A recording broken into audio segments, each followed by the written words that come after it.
Shalom Bapak Ibu, salam sejahtera. Kita jumpa dalam sapaan firman kita hari ini. Dan kita akan bersama belajar dari kitab Ayub.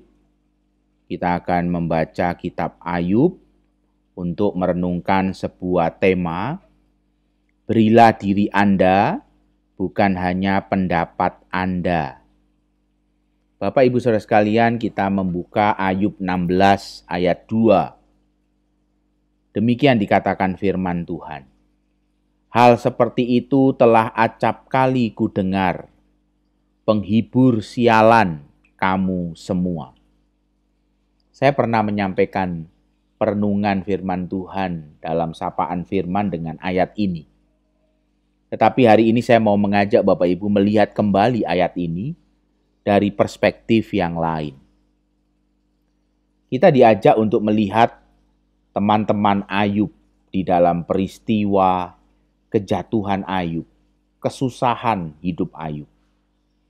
Bagaimana teman-temannya menjadi orang-orang yang tidak peka, bahkan menjadi orang-orang yang kemudian disebut oleh Ayub sebagai penghibur sialan.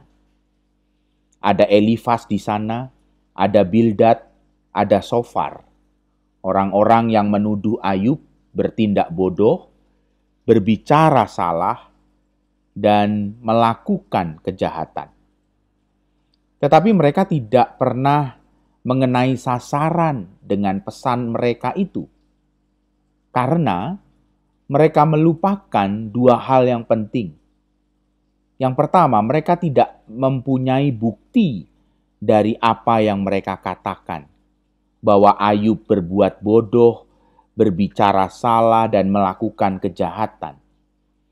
Mereka mengatakan sebuah pesan yang tidak ada buktinya.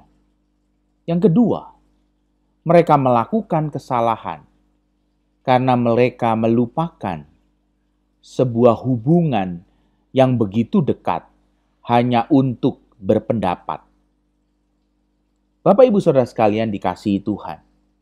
Banyak pelayan, banyak bahkan pemimpin gereja yang tergoda untuk melakukan kesalahan yang sama di dalam kehidupan pelayanan, di dalam kehidupannya berelasi. Kita menyuarakan pendapat kita bahkan walaupun kita tetap tidak tahu informasi. Kita tetap menyuarakan pendapat, padahal kita tidak punya bukti yang menguatkan pendapat kita. Ini sesuatu yang menarik, sesuatu yang perlu kita pelajari supaya kita tidak menjadi seperti orang-orang yang dikatakan Ayub sebagai penghibur sialan.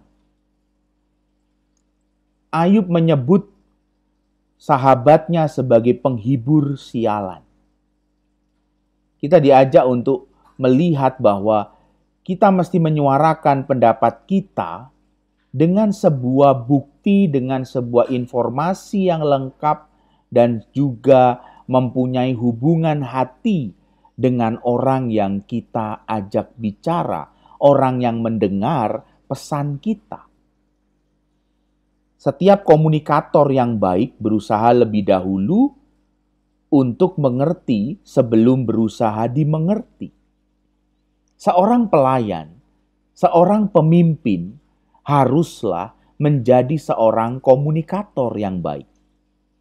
Seorang komunikator yang baik adalah seorang yang berusaha lebih dulu untuk mengerti sebelum berusaha dimengerti. Ini sesuatu yang menarik.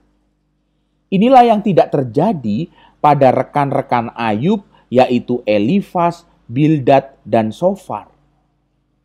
Mereka berbicara untuk mereka itu dimengerti tanpa mereka mengerti lebih dulu. Bapak Ibu, saya ingin mengajak kita melihat apa yang dikatakan oleh seorang ahli kepemimpinan, leadership, seorang Kristiani yang sangat baik bernama John C. Maxwell. John C. Maxwell mengatakan begini, ada perbedaan yang prinsip antara pembicara umum dengan komunikator. Yang pertama, pembicara umum adalah orang yang berusaha dimengerti dan disukai. Komunikator berbeda. Komunikator berusaha mengerti dan berelasi. Yang kedua, pembicara umum adalah orang yang menuntut memusatkan perhatian pada teknik-teknik. Sedangkan komunikator memusatkan perhatian pada keadaan yang terjadi. Yang selanjutnya, John C. Maxwell mengatakan pembicara umum adalah orang yang ingin menyelesaikan pidatonya. Komunikator adalah seorang yang ingin memperlengkapi orang lain.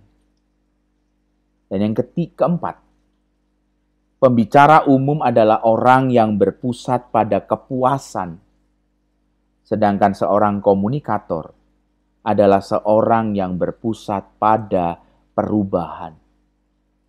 Menarik sekali, bukan? Apa yang dikatakan John C. Maxwell tentang pembicara umum dan komunikator.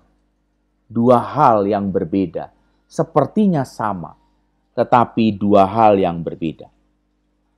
Kita perlu menjadi seorang komunikator di dalam pelayanan, yaitu dengan cara berilah diri Anda, bukan hanya pendapat Anda. Amin.